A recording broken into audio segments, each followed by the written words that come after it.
Bonjour et bienvenue dans ce décryptage. Aujourd'hui, on plonge directement dans une affaire assez hallucinante. J'ai pu jouer à Paris, je n'y avais pas joué depuis plus de 10 ans à Paris, je ne sais pas si vous imaginez. C'est que l'affaire Epstein sera normalement, dans une prétendue démocratie, devrait être au centre du débat. Comment se fait-il que personne n'en parle? Ce silence complice de cette justice qui joue les rôles de metteur en scène d'ailleurs dans ces élections, dans cette farce électorale, puisque c'est eux qui disent ah ben Marine Le Pen peut-être, ben, bracelet électronique. On voit à quel point en fait c'est l'ingérence aussi du système judiciaire, ce gouvernement des juges aujourd'hui dans la politique.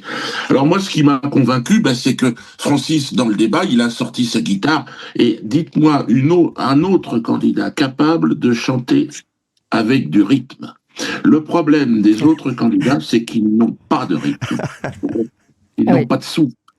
Et aujourd'hui, je crois, on l'a dit, on a parlé de Coluche, mais de Balavoine, il y a besoin, je pense que les artistes doivent un petit peu descendre de leur nuage et mettre les pieds dans la merde, évidemment, de cette politique aujourd'hui, de cette, comment on peut dire, cette fausse à purin, parce que là, il parlait tout à l'heure qu'il y avait de la médiocrité, de la vulgarité, Ghislain.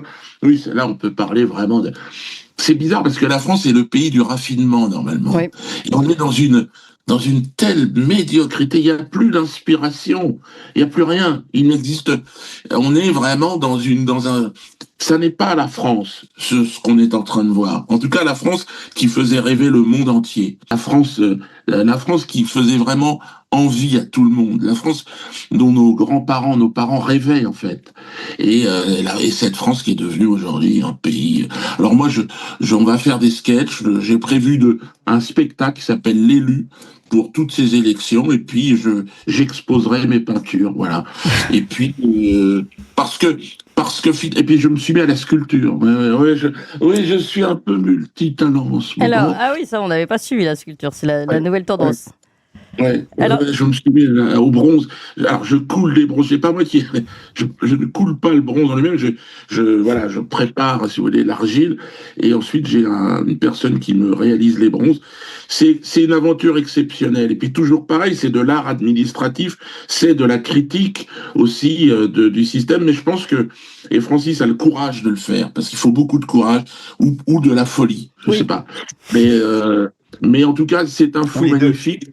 Oui, c'est un fou magnifique. Et dans un monde de fous, j'entendais Ghislain, toutes ces analyses sur on nous aurait menti. Évidemment, on nous a menti, on se fout de notre gueule depuis un certain temps. Et donc, je pense qu'il est important d'installer un peu de beauté. C'est Nougaro qui parlait de gangsters de la beauté, mais je pense qu'il faut effectivement des francs-tireurs, des snipers du beau dans un monde qui va être particulièrement dégueulasse.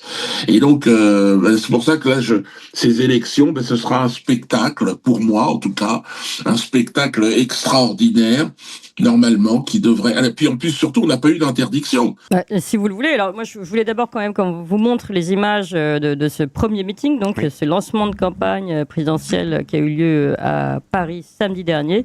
Alors voilà, là c'est les retrouvailles lorsque Dieudonné arrive sur la scène. Un moment très émouvant, vraiment très, voilà, très vous avez émouvant. Un peu d'émotion, mais d'applaudissements derrière dans la salle. On va voir ensuite des images où on voit la salle qui est comble.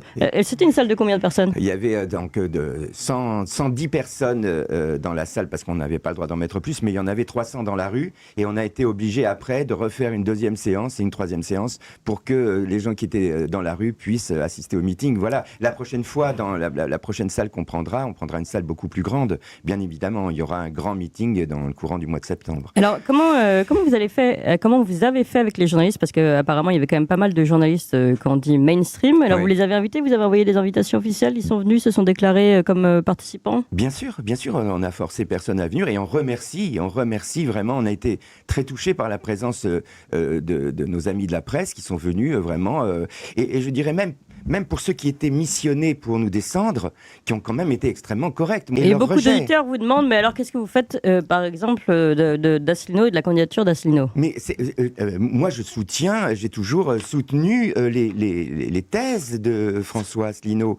Mais le problème, c'est que le problème de François, et je lui ai dit en face, et on s'était un peu accroché dernièrement, nous avons fait la paix parce que nous sommes deux souverainistes, donc nous battons pour la même chose, c'est que François veut nous imposer le culte de sa personnalité. En fait, il nous dit, ou vous passez par moi pour vous en sortir, ou vous allez vous faire foutre. En fait, c'est son discours. Alors qu'en ce moment, le monde souverainiste a besoin de se réunir, de s'unir. Et il y a, par exemple, des assises qui sont là, qui ont été lancées. Oui, on me demande d'ailleurs si vous allez y participer. Moi, je veux bien y participer, mais on ne veut pas m'inviter. C'est-à-dire que ces gens-là, qui sont soi-disant dans la résistance, sont en train finalement de faire la même chose que ceux que nous combattons. C'est-à-dire qu'ils refusent de vous donner la parole parce que vous ne voulez pas prendre la carte de leur parti. Nous sommes apartisans. Nous sommes contre le principe du parti politique, nous sommes contre les idéologies, nous sommes pour la démocratie, donc nous sommes contre la République. Et d'ailleurs, nos discours, nous les terminons par vive la France et abat la République. Parce que nous ne voulons pas une 6e République. Nous ne voulons pas une 6e République, nous voulons une première démocratie. Moi, je soutiens... Oui, moi, je trouve que, alors François Asselineau, vous en parlez, j'espère qu'on va pouvoir se retrouver à un moment donné. Oui. C'est le seul homme politique qui, à un moment donné, a soutenu, enfin, s'est ému quand même du traitement particulier dont je suis victime depuis des années. Donc, je pense qu'il y a des peurs et des craintes, et puis effectivement, seul on n'avance pas. Ce serait extraordinaire parce que je pense qu'il en a aujourd'hui l'étoffe, bien qui participe à ce grand mouvement de libération. Après, moi, je vous l'ai dit, je suis un artiste. Je pense qu'on a un rôle très important là aujourd'hui, parce que beaucoup d'artistes aujourd'hui se cachent. On l'avait vu avec les Gilets jaunes, on l'a vu, beaucoup quand même sont des putes de salon, faut être honnête. Mais au fond d'eux, et je parle avec eux, et la plupart, ils sentent bien qu'on est arrivé au bout de quelque chose, quoi. Alors il y a des hommes qui ont fait leur vie, ils sont des hommes politiques, ouais, mais on l'est tous. Et donc je pense que aujourd'hui, Francis prend quand même un risque énorme en se déclarant candidat. Déjà, il commence à avoir des attaques qui sont vraiment en dessous de la ceinture. On sent que tous les coups sont permis. Mais Asselineau aussi a eu à subir tout cela. Et je pense que c'est quelqu'un de très bien qu'il faut aussi soutenir. Je cumule un peu les fonctions puisque je serai effectivement directeur. Je serai même première dame. Ça a été question que... Non, on est sur un terrain qui est effectivement la cage aux fous. En fait, tout a commencé avec Francis, il y a quelques années, avec un spectacle, La cage aux fous. Et puis on a été interdit, puis l'État m'interdit, le gouvernement. Et puis Francis est venu me voir un jour, tu peux peut-être raconter, Francis, comment ça s'est passé. Parce que moi, je ne croyais pas dans ces élections, et je n'avais pas envie d'y aller. Puis il est venu m'expliquer... Je suis venu lui expliquer qu'il avait été rendu inéligible, est désigné par les gens qui gouvernent nos gouvernants, c'est-à-dire Madame... Nos vrais maîtres, comme dit nos vrais maîtres, voilà, Madame Rothschild a désigné, donc, il y a 20 ans, Dieudonné comme étant, non pas un grand humoriste, c'est ce qu'il est, mais un homme politique capable de renverser le système, et qu'il fallait donc l'abattre. Oui, je renvoie au mail Epstein, d'ailleurs, que vous pourrez retrouver dans le magazine Epstein, que nous allons publier prochainement. Voilà, et il y a eu donc ça, et puis il y a eu encore un autre petit événement qui n'a l'air de rien, comme ça, mais en fait, Dieudonné avait fait un spectacle un jour dans un entrepôt qu'il avait loué pour la cause, puisqu'on lui interdit de se produire dans des théâtres. Et il faudra bien un jour que le pouvoir politique qui défend la liberté d'expression nous explique en quoi c'est défendre la liberté d'expression que d'empêcher un artiste de se produire dans un théâtre. Donc il avait loué un entrepôt, et les proches de la personne qui avait loué l'entrepôt n'étaient pas contents parce que on ne leur aurait pas dit que c'était Dieudonné qui se produisait. Donc il y a eu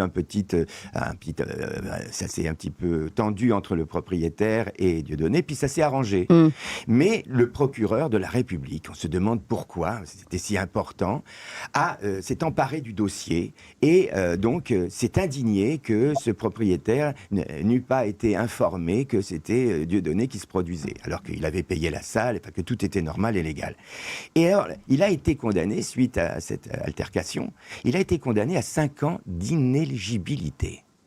Quel rapport? Donc c'est donc qu'il y a une constante dans la vision que les maîtres, les nouveaux maîtres dont parlait ce monsieur, ont des artistes que nous sommes, qui est une vision non pas poétique ou artistique, mais politique. Mais politique. Et en fait, il nous montre le chemin, c'est-à-dire qu'il nous montre qui sont les gens dans la société qui aujourd'hui sont capables d'en finir avec ce système. Ce ne sont pas les politiciens, ni les résistants qui vivent de leur résistance, ce sont des bénévoles citoyens, comme il y en a beaucoup en France, des mouvements citoyens organisés pour sortir de ce système républicain, rentrer dans un nouveau système qui est un système démocratique, et les artistes ont un rôle à jouer s'ils se réveillent. Dieudonné, ça fait très longtemps qu'il est éveillé et réveillé, moi aussi, et donc je suis allé le voir et je lui ai dit, écoute, il faut que tu l'acceptes, tu n'es pas éligible, mais comme l'a très bien dit le journaliste du Point, tu es l'élu.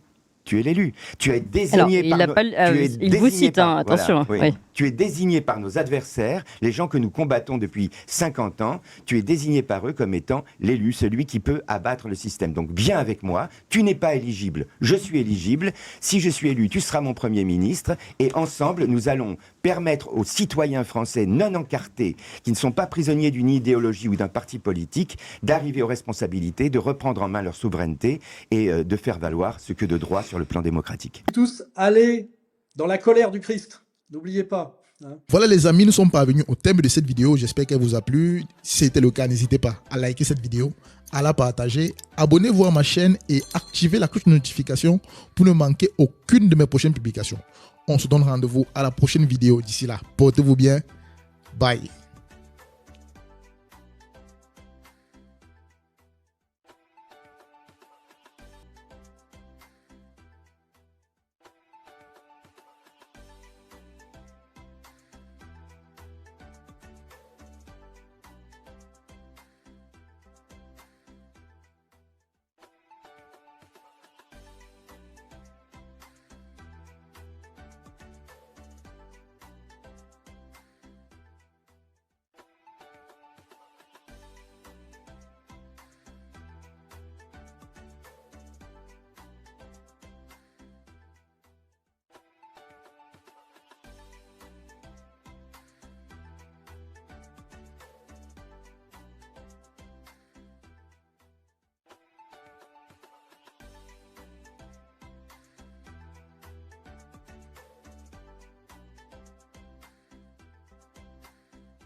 Nous sommes arrivés à la fin de cette vidéo. Vos avis en commentaire. À bientôt.